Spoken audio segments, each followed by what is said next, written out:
O fogo e a rosa.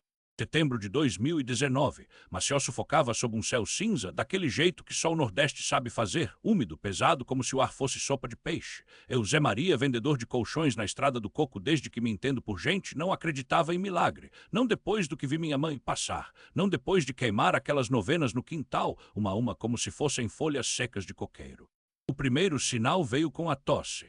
Começou como um pigarro teimoso, daqueles que a gente engole com um gole de cachaça ou um copo de suco de cajá. Mas não passava. Ficava ali arranhando o peito como se alguém estivesse lixando minhas costelas por dentro. No terceiro dia, cuspi sangue no banheiro do bar do seu Damião, lá na Praça Sinimbu.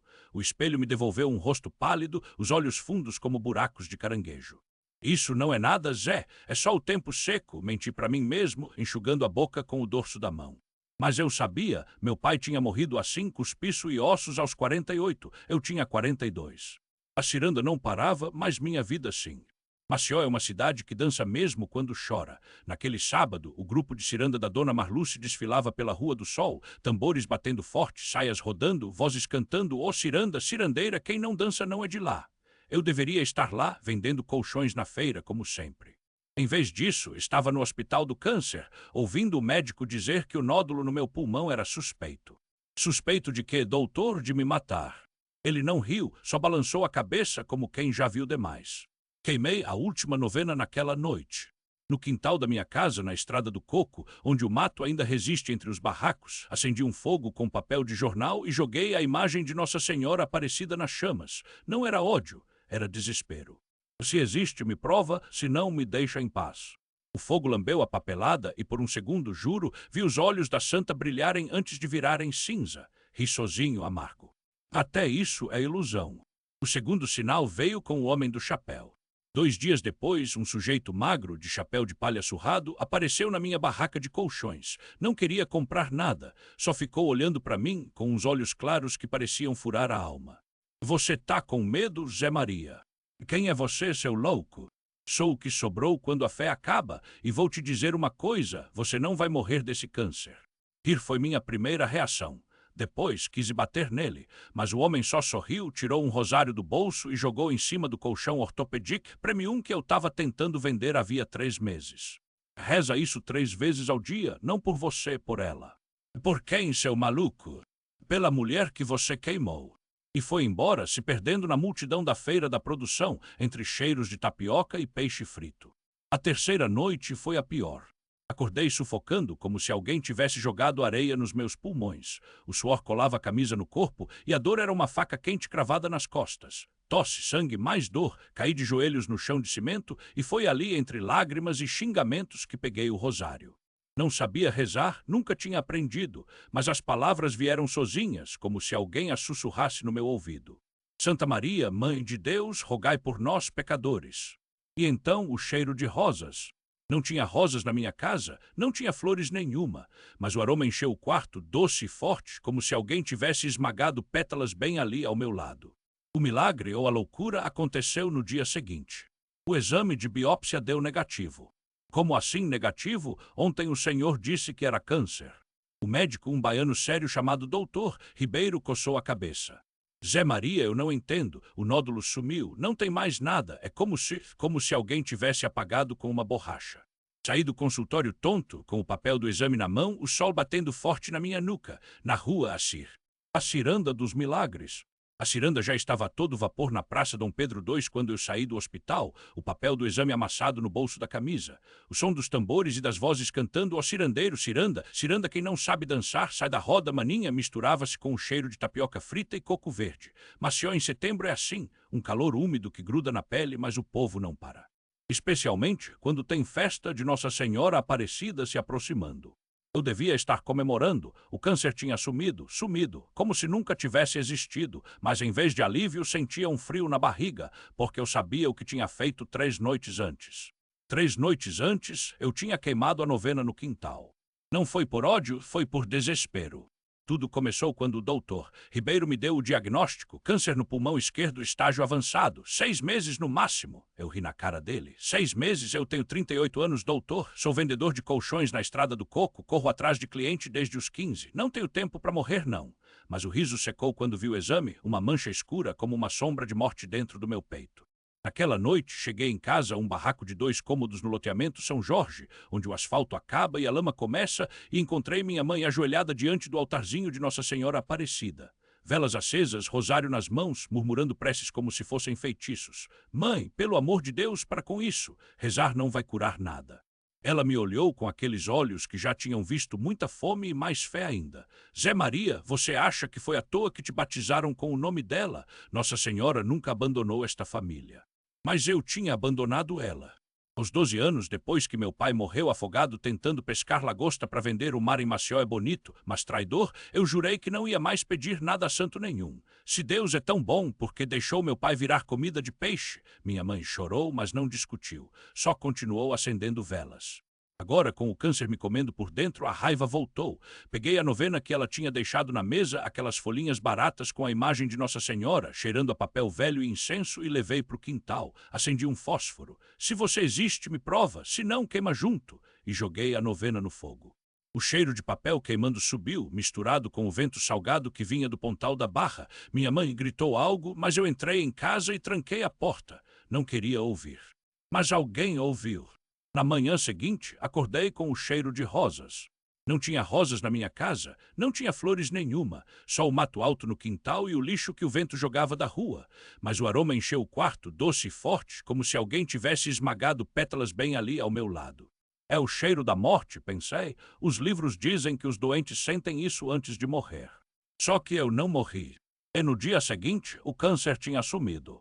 Agora, parado na beira da ciranda, com o papel do exame queimando na minha mão, eu não sabia se ria ou chorava. Como assim sumiu? Como assim rosas? E aí Zé Maria tá parado igual a um poste. Vem dançar, homem. Era Dona Cida, a dona da barraca de coco, me puxando pra roda. Hoje é dia de alegria, uai, ou tá com medo de rodar? Antes que eu pudesse responder, a música acelerou e a roda girou. Corpos suados, risadas, mãos dadas. Ô cirandeiro, ciranda, ciranda! Eu me deixei levar, tropeçando nos próprios pés, mas ninguém ligou. Em Maceió todo mundo sabe dançar, até quem não sabe. Foi então que vi ela. No meio da roda, uma mulher de vestido azul claro, os cabelos presos num lenço branco, os olhos baixos. Não era minha mãe, não era nenhuma das mulheres da comunidade. Era ela. Nossa Senhora Aparecida. Não era uma visão celestial, não. Era uma mulher de verdade, de pele morena, os pés descalços na terra batida, dançando como se fosse mais uma entre nós. Mas quando ela levantou os olhos, soube. Era para mim. A música parou, o mundo parou. Ela estendeu a mão e tocou meu peito, bem onde o câncer tinha estado. Filho, você ainda não entendeu. A voz dela era suave, mas cortava o ar como um facão na cana. Não era um som que vinha de fora, era como se as palavras nascessem dentro de mim, ecoando nas costelas que meses antes os médicos tinham dito que estavam podres. Eu recuei, tropecei num tambor de ciranda e quase caí. As mãos dos outros me seguraram, mas meus olhos não saíram dos dela. Não eram verdes, nem azuis, nem castanhos. Eram como o mar de Maceió quando a tempestade se aproxima, profundos, escuros, cheios de coisas que a gente não vê, mas sente. Você queimou minha novena, ela disse, e não era uma acusação. Era uma constatação, como quem fala do calor em dezembro ou da maré cheia. Meu estômago revirou, eu sabia do que ela estava falando. 3 meses antes, em junho, eu tinha jogado gasolina naquelas velas acesas no quintal da minha casa na Estrada do Coco, bem ali perto do Mercadão da Produção. Não foi raiva, foi desespero. Minha mãe, Dona Maria de Lourdes, tinha colocado a novena de Nossa Senhora Aparecida embaixo da mangueira, como sempre fazia quando alguém da família adoecia. Dessa vez era por mim. O diagnóstico tinha chegado como um soco, câncer no pulmão esquerdo, estágio 3. Sem dinheiro para quimioterapia decente, sem plano de saúde, só com a fé da minha mãe e o cheiro de arruda queimando no fogão. Rezar não paga conta, mãe, eu tinha cuspido, enquanto as chamas lambiam os santinhos. Se Deus existisse, eu não estaria assim. Ela não chorou, só virou as costas e entrou para casa, murmurando algo sobre filho ingrato e o demo tá te cegando. Mas eu sabia que naquela noite ela tinha acendido outra vela, sempre acendia. E agora, ali no meio da ciranda, com o cheiro de tapioca frita e cajuína no ar, Nossa Senhora Aparecida, porque não tinha como ser outra pessoa, me olhava como se soubesse de cada cigarro que eu tinha fumado, cada noite que eu tinha passado bebendo cachaça barata no boteco do seu Zé, cada vez que eu tinha rido dos fiéis que se ajoelhavam na igreja de Nossa Senhora do Rosário.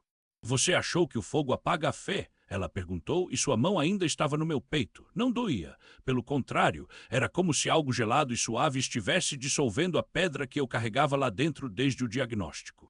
Eu queria responder, mas minha garganta estava seca. Ao meu redor, a ciranda tinha recomeçado, como se nada tivesse acontecido. Os pés batiam no chão, as saias rodavam, as vozes cantavam. Ó cirandeiro, ciranda, ciranda! Mas eu só via ela. A fé não é para te salvar da dor, continuou, e dessa vez sua voz tinha um tom de advertência. É para te salvar na dor.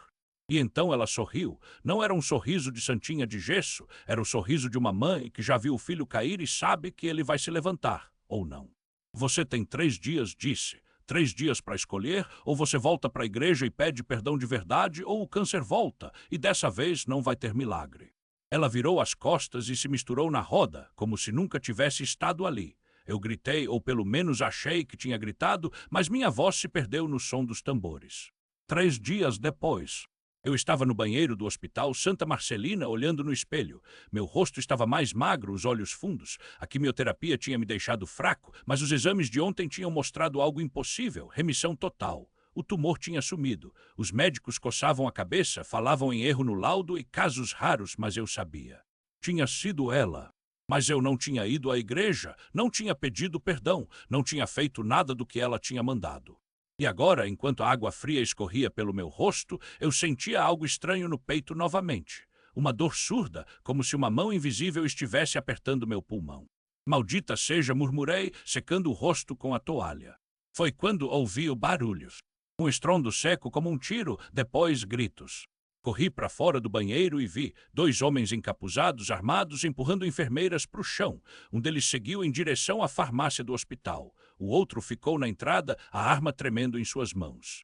Todo mundo no chão, berrou, isso é um assalto. Meu sangue gelou, eu não era herói, nunca tinha sido, mas quando vi a doutora. O vendedor e o milagre na estrada do coco. A doutora Maria Clara, aquela mesma que tinha me olhado com pena quando os exames confirmaram o tumor, estava de joelhos, as mãos na cabeça, os olhos arregalados de terror. Um dos bandidos se aproximou dela, a pistola apontada para a testa. Não pensei, apenas agi. Com a toalha ainda na mão, saí do banheiro em um impulso e joguei-a no rosto do homem, empurrando contra a parede. O tiro saiu, mas errou. O outro assaltante virou a arma para mim, mas antes que atirasse, algo aconteceu. Um grito ecoou pelo corredor, pega moçada. Era o seu Zé, o vigilante, um baiano retinto que mais parecia um malandro de ciranda do que segurança de hospital. Ele veio correndo com uma cadeira de rodas, arremessando-a nos pés do bandido. O cara tropeçou e nesse momento a PM chegou. Tudo acabou em menos de 1 minuto. Mas não para mim. Enquanto a polícia levava os assaltantes, eu senti o peito queimar de novo. Caí de joelhos, tossindo sangue. A doutora Maria Clara se ajoelhou ao meu lado, os dedos pressionando meu pulso. Deus me perdoe, eu pensei. Eu queimei a novena, eu xinguei ela, e agora vou morrer aqui como um idiota. Mas então uma voz suave, como um vento vindo da estrada do coco, sussurrou no meu ouvido. Filho, você ainda não terminou. 3 meses antes, setembro de 2019, Maceió, Alagoas. Eu era um vendedor de colchões na Estrada do Coco, aquele trecho poeirento entre Maceió e Paripueira, onde o mato ainda resiste aos condomínios de luxo. Meu nome é Davi, mas todo mundo me chamava de Davi do Colchão, até os malandros que ficavam jogando dominó na calçada do bar do Seu Nelo. Ó circunflexo, Davi, esse aqui é macio ou é mentira sua? Perguntava Dona Teresa, uma velha beata que morava numa casa de taipa perto do rio Salgadinho. Macio que nem o coração de Nossa Senhora, dona? Eu respondia, batendo na madeira do colchão. Mas se a senhora quiser um milagre mesmo, é melhor rezar para Aparecida, que colchão não faz milagre, não. Ela ria, mas sempre comprava. Eu era bom no que fazia, tinha jeito com a lábia, conhecia todo mundo, sabia quando insistir e quando calar a boca. Mas tinha uma coisa que eu não vendia, fé. Você é um descrente, Davi, dizia meu amigo Raimundo, o dono da van que me levava para os interiores. Um dia a santa vai te dar um jeito. Jeito nada, Raimundo, se ela existe, porque o mundo tá desse jeito. Eu retrucava, olhando pela janela o céu nublado de setembro, aquele cinza pesado que antecede as chuvas de inverno em Alagoas. Mas a vida seguia. Eu vendia colchões, bebia uma gelada no bar do Seu Nelo, ouvia as cirandas que os velhos tocavam na praça aos domingos e fingia que tudo estava bem. Até o dia em que a dor chegou. A dor que não passava. Começou como um incômodo, uma coceira no peito, depois uma queimação, até que uma manhã acordei tossindo sangue. Isso não é brincadeira, Davi, disse o médico, um homem sério do Hospital Jorge de Lima. É câncer pulmão avançado. Eu ri, não de alegria, de desespero. Mas eu nem fumo, doutor. Às vezes não precisa, ele respondeu, olhando para mim como se já tivesse visto esse filme antes. Você tem 3 meses. Se quiser, a gente começa a quimioterapia amanhã. Saí do consultório cambaleando. 3 meses, 3 meses. Parei na frente de uma banca de jornal, olhei para a capa de um santinho de Nossa Senhora Aparecida, aqueles que as velhas vendem nas feiras. Uma raiva surda subiu pela minha garganta. Se ela existe, por que eu? Murmurei, pegando o santinho e amassando no bolso. Cheguei em casa, um quarto alugado nos fundos de uma pensão na rua Siqueira Campos, e tirei do armário a novena que minha mãe tinha me dado anos atrás, antes de morrer. Reza, filho, um dia você vai precisar, ela tinha dito. Mas eu não precisava de nada, ou pelo menos achava que não.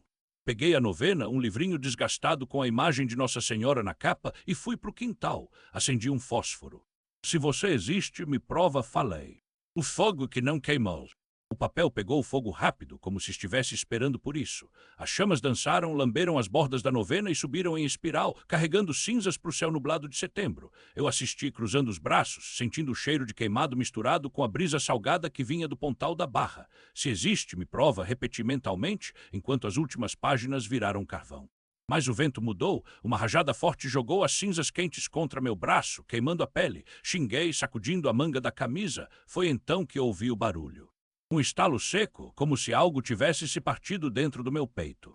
Tossei, uma tosse seca que doía nas costelas, depois outra e outra, até que de repente senti o gosto de ferro na boca, cuspi no chão e vi manchas vermelhas na saliva. Meu coração disparou, não agora.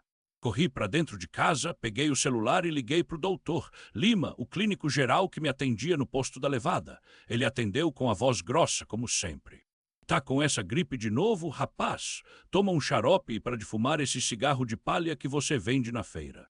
Não é gripe, doutor, tô cuspindo sangue. Silêncio, depois um suspiro longo. Vem aqui agora.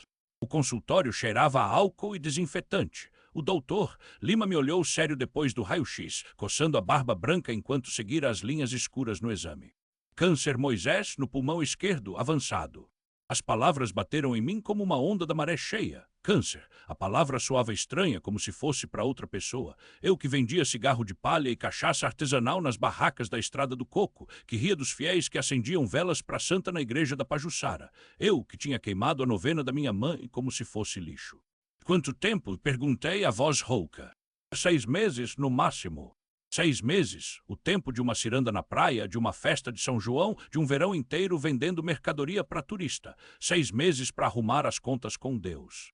Ou para fugir delas. Naquela noite não dormi. Fiquei olhando para o teto, ouvindo o barulho dos carros na Siqueira Campos e o som distante dos tambores de maracatu que vinham do Jaraguá. 6 meses. 6 meses para quê? Para rezar, para pedir perdão, para acreditar no que sempre desdenhei. De manhã saí cedo, peguei a moto e fui para Pajuçara, onde as barracas de praia já começavam a se encher. Parei na frente da igreja, olhando para a estátua de Nossa Senhora Aparecida no adro. Uma velha, toda de branco, acendia velas aos pés dela, murmurando preces. Filho, você tá com uma cara de quem perdeu a fé e a esperança, ela disse, sem nem olhar para mim.